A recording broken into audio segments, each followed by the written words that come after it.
जिनाकार मर्द की शादी, जिना करने वाले मर्द की शादी जानिया औरत से कराओ या फिर मुशरिका औरत से। क्यों? जिनाकार मर्द की शादी या तो मुशरिका औरत से होना चाहिए या मुशरिका औरत से, जिनाकार औरत से या मुशरिका औरत से उसकी शादी होनी चाहिए। मतलब क्या है, जिस तरह एक जिनाकार मर्द एक औरत पर इक्तिफा नहीं करता है, उसी तरीके से जिनाकार औरत एक मर्द से संतुष्ट नहीं होती है, उसी तरीके से मुशरिक एक अल्लाह पर तवक्कुल नहीं रखता है और एक अल्लाह पर मुतमईन नहीं होता है। जिस तरीके से जानिया और बदचलन औरत कई मर्दों से संतुष्ट होती है, उसी तरीके से मुशरिक और शिर्क करने वाला मर्द बहुत से देवी देवताओं से खुश होता है। वो एक अल्लाह पर वो पूरा एतमाद नहीं कर पाता और वो एक अल्लाह पर मुकम्मल तौर पर भरोसा नहीं रख पाता। इसलिए जिना और शिर्क को एक साथ बयान किया है, एक साथ बयान किया गया है। फिर इस मंत्र पर गौर करो, वो वेश्या समान है। कुरान की आयत भी यही कह रही है कि जिनाकार मर्द की शादी किसी जानिया औरत से या मुशरिका औरत से होना चाहिए, क्योंकि दोनों एक ही है। मुशरिक और जिनाकार में कोई फ़र्क नहीं, जानी मर्द हो या औरत, एक मर्द या एक औरत पर इक्तिफा नहीं करता। इसी तरीके से मुशरिक भी एक अल्लाह पर भरोसा नहीं करता, बल्कि वो सैकड़ों देवी देवताओं को अपनाता है। बल्कि कभी कभी तो बंटवारे कर लेते हैं, ये पानी बरसाने वाला है, ये खाना देने वाला है, ये बेटा देने वाला है, ये बेटी देने वाला है, ये खेतों में अनाज पकाने वाला है। और हिंदू धर्म के अंदर तो देवी देवताओं में की तादाद आप गिन नहीं पाएंगे, हालांकि उनकी गिनती बता दी गई है 33 करोड़। 33 करोड़। उनमें आप अपनी बीवी से, जो मर्द हम बिस्तरी करता है, जो जायज़ तरीके से अपनी बीवी से मिलता है, जिसको हम और आप हम बिस्तरी कहते हैं, जिमा कहते हैं, सोहबत कहते हैं, इस हम बिस्तरी को भी हिंदू धर्म के अंदर एक देवता माना गया है और इसका नाम रखा गया कामदेव।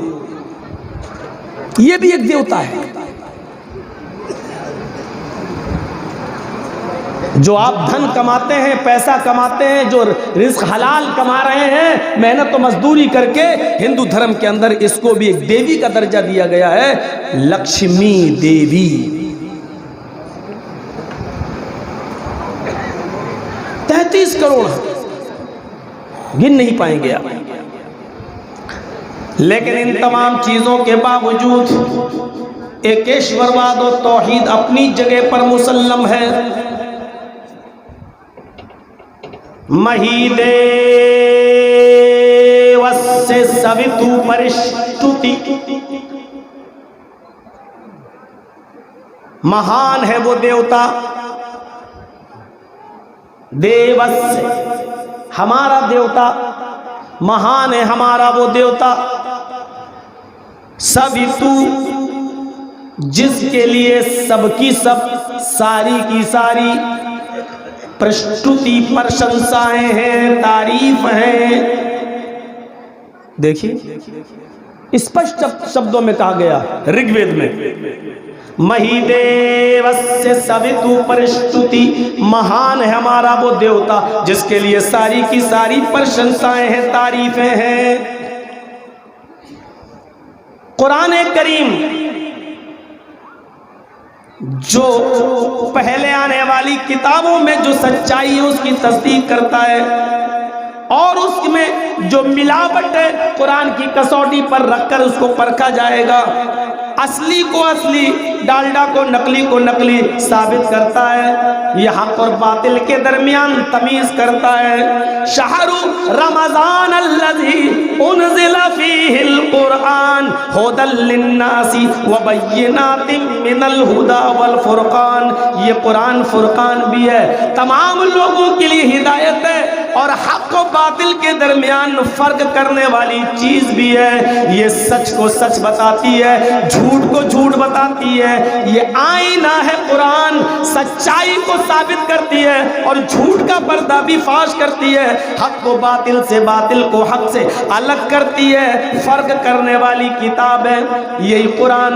वेद के इस मंत्र की पुष्टि करती है। मही देवस्य सवितु परिष्टुति को सच्चा मंत्र बताती है और कहती है हाँ, मुहम्मदुर रसूलुल्लाह से पहले जो ऋषि पुरुष पैगंबर तुम्हारे यहाँ आया उसके ऊपर ये मंत्र उतरा है, मैं इसकी पुष्टि करता हूँ। कुरान इसी मही देवस्य सवितु परिष्टुति की पुष्टि और तस्दीक इन शब्दों में करता है, अल्हम्दुलिल्लाहि रब्बिल आलमीन।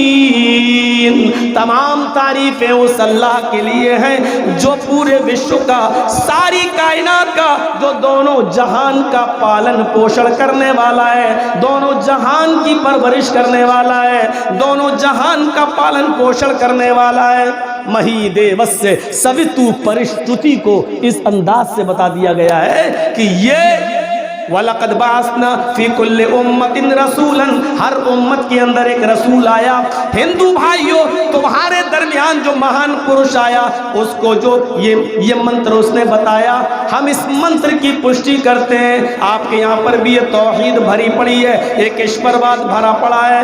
हमारे यहाँ पर भी ये तौहीद, ये ईश्वरवाद मिलता है, हम इस बात को मानते हैं। आइए उसी ऋग्वेद के दूसरे मंत्र पर हम नजर डालते हैं। बसुरदयामाना, बसुरदयामाना, वो ईश्वर बड़ा दयालु है।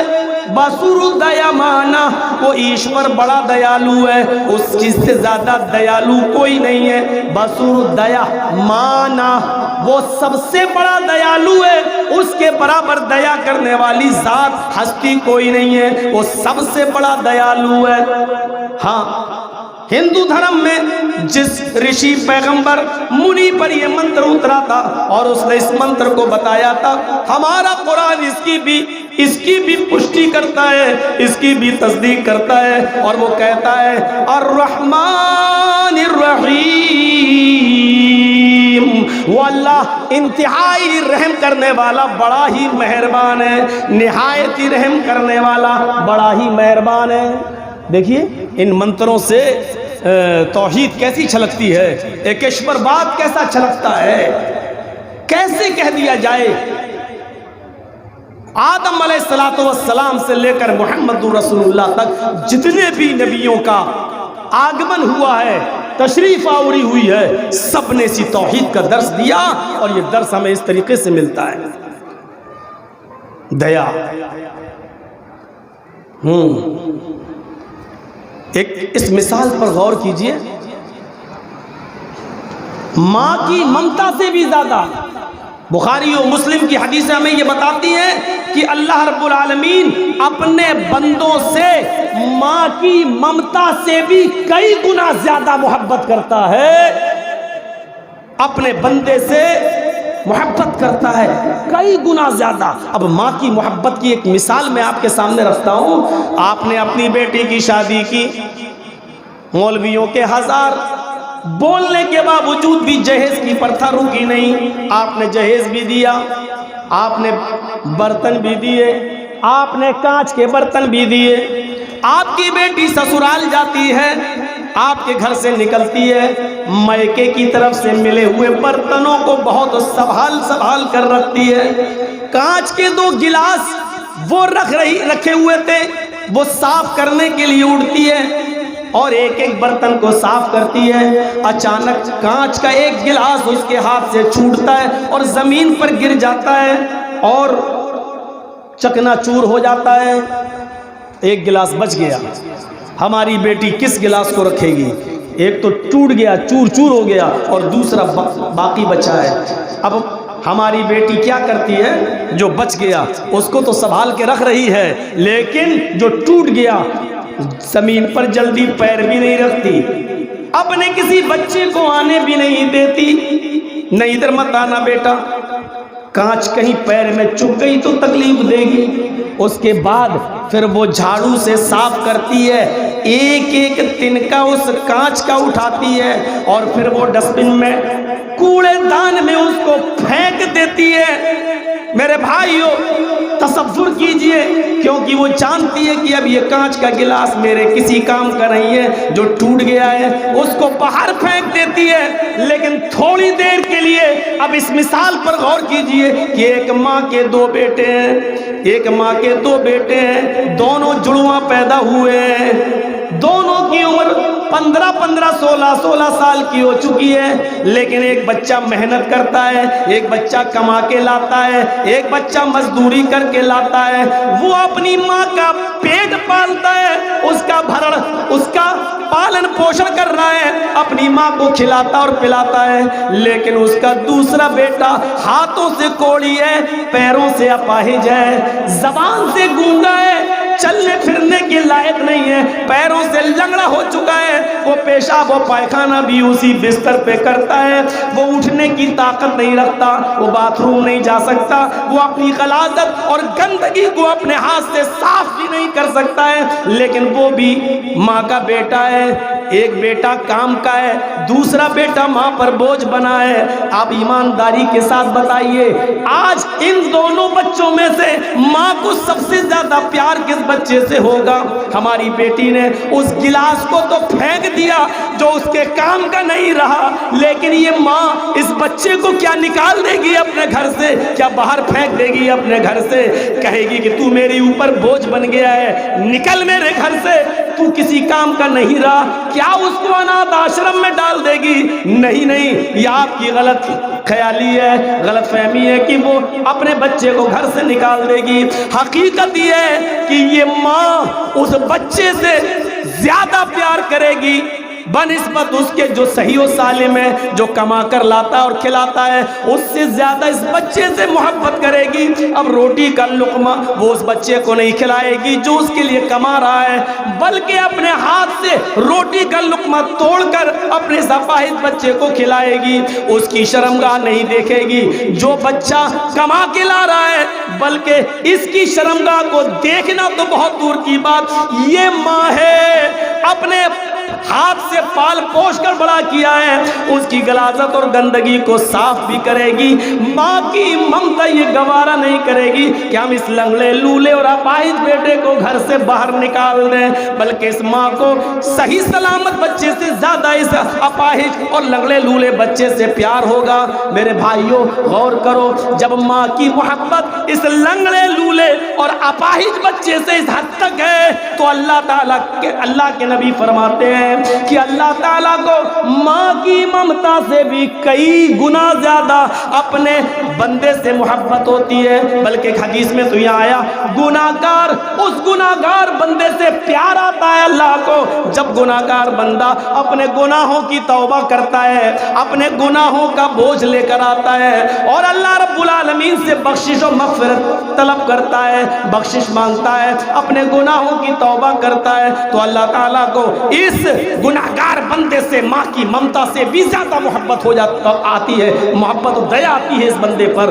और उसको माफ कर देता है, बशर्ते ये कि वो सिद्क़ दिल से तौबा कर रहा हो, वो अल्लाह के साथ मजाक ना कर रहा हो, उसके दिल में तौबा करने के बाद नेक काम करने का आज़्म मुसम्मम हो, तो अल्लाह रब्बुल आलमीन इस गुनाहगार बंदे को माफ कर देता है। कुरान कहता है, अत्ताइबु मिनज़्ज़म्बि कमन ला ज़म्ब लहू, गुनाह से तौबा करने वाला ऐसा हो जाता है जैसे कि उसने गुनाह किया ही नहीं। बसुर दयामाना जो वेद में आया है, ऋग्वेद में, वही कुरान कह रहा है और बहुत स्पष्ट शब्दों में कह रहा है, अर्रहमानिर रहीम, जो बड़ा ही रहम करने वाला निहायत ही मेहरबान है। पुष्टि कर रहा है कुरान, बावजूद इसके कि देवी देवताओं की बहुत लंबी लिस्ट है, लेकिन इसके बावजूद तौहीद आज भी भरी पड़ी है।